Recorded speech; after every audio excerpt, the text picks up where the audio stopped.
Segunda-feira da 17ª semana do Tempo Comum. Eu sou o Padre Pedro Paulo e começamos agora mais um programa, a Bíblia no Mundo de Hoje. Bem, domingo e nós estamos percorrendo pela terceira semana consecutiva a escuta das parábolas de Jesus no famoso capítulo 13 do Evangelho de São Mateus. Esse domingo, capítulo 13, de 44 a 52, nós ouvimos de novo algumas parábolas do reino. E não preciso insistir, mas insisto, que parábolas são como portas que são versáteis, essas portas que antigamente eram como circulares, portas giratórias. Elas podem permitir acesso, mas também podem bloquear o acesso, como portas de banco. Por quê? Porque a parábola incita olhos que querem ver, ouvidos que querem ouvir, corações, segundo a expressão de Jesus, que querem compreender. As parábolas evidenciam, no entanto, também escondem, porque, ao comparar, podem nos deixar prisioneiros na comparação. O reino de Deus é semelhante a um grão de mostarda.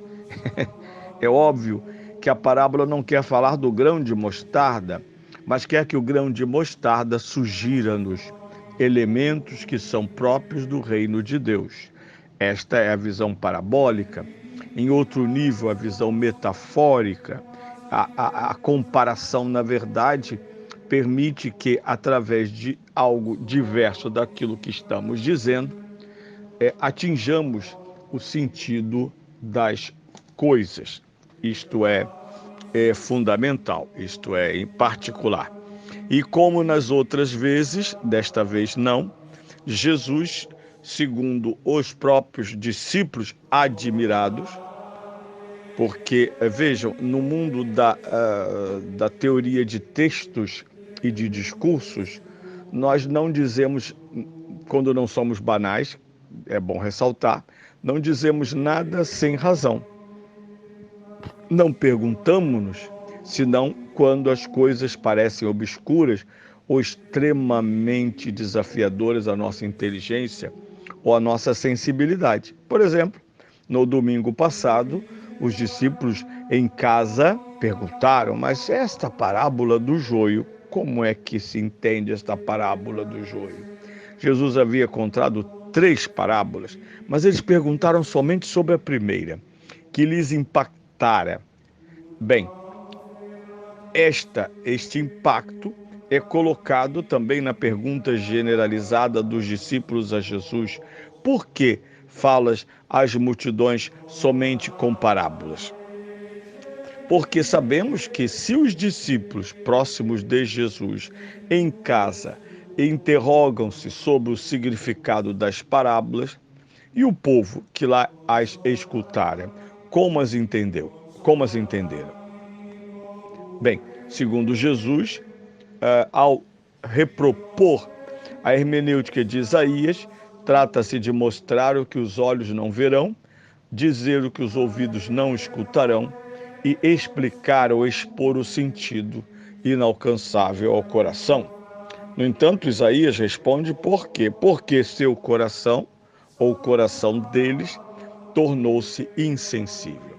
Portanto, a parábola é uma ferramenta da sensibilidade. Sensibiliza a inteligência, o coração, a mente, para neste ir e vir, esse movimento comparativo, cheguemos ao objetivo, repito, que não é falar de peixes, de grãos de milho ou de joio ou de mostarda, mas falar do reino de Deus. É este que importa.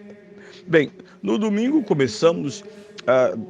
ouvimos no domingo e na sexta-feira comecei a expor esta primeira parábola, esse primeiro conjunto que eu chamaria de primeira parábola, e porque ambos estão vinculados à ideia de um tesouro. Um homem que busca tesouros, que encontra uma pérola ou um tesouro, que encontra o valor. Aqui quero que o artigo definido não possa ser abandonado. Não se trata de encontrar valores. Durante a vida, os ateus e os indiferentes, aqueles honestos e bons, vão encontrar valores, mas não vão encontrar o valor. Essa é a diferença. Eu vejo muitos católicos que agora atenuam tudo. Estamos numa fase de gente morna. Segundo o Apocalipse, serão vomitados. Porque tudo está bem. Meu filho não vai à missa, mas está bom. O outro não confessa, mas está bom.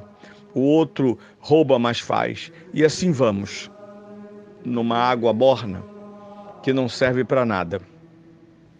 Ora, segundo muitos, este homem que não vai à missa, mas faz o bem, como uma certa mãe uma vez me disse, meu filho é muito bom, eu ouvi o resto.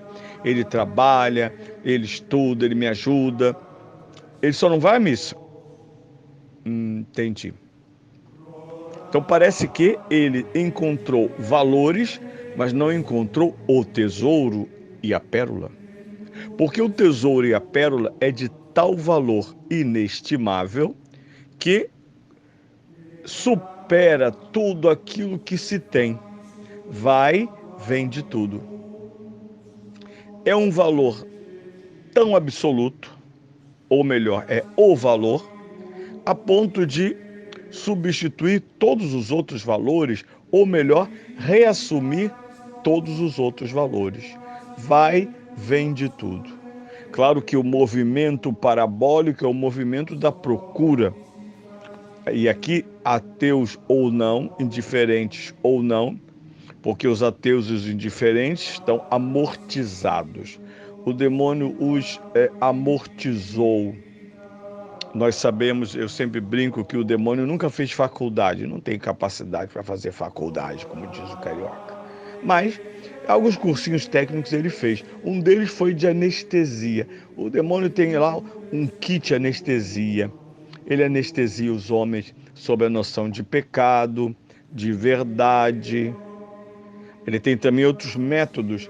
Ele é um traficante de alucinógenos. Então os homens ficam alucinados com dinheiro, com sexo, com poder, com vida carnal, com esse mundo. Ele tem um kit de questões que podem e desnorteiam o homem. Mas ele não pode retirar do fundo da alma humana esta aventura. Há o tesouro e eu quero o tesouro. É claro que outra coisa que o demônio faz e é própria da sua estatura, o demônio é medíocre. Por favor, não fiquem imaginando, segundo o cinema, que ele é imenso. Não é. Ele é medíocre. Grande é São Miguel, São Rafael, São Gabriel. Esses são grandes. Satanás é medíocre.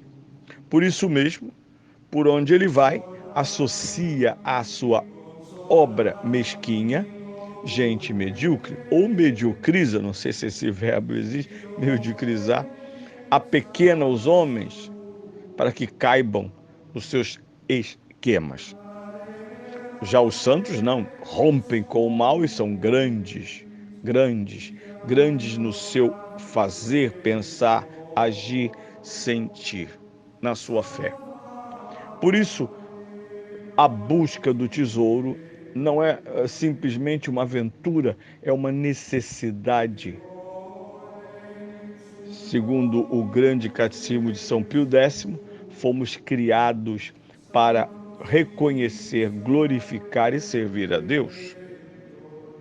Portanto, o tesouro está no horizonte.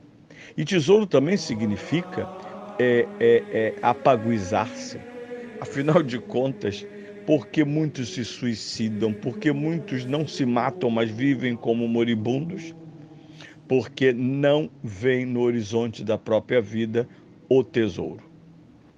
Parece que a vida é feita de ano após anos, dias após dias, meses após meses, horas após horas e mais nada. Como se viver fosse esperar a aposentadoria. Nós sabemos que quando o coração está livre pela ação do Espírito Santo, A alma, os olhos da alma, os olhos do coração, veem, antevêm, desejam e buscam o tesouro.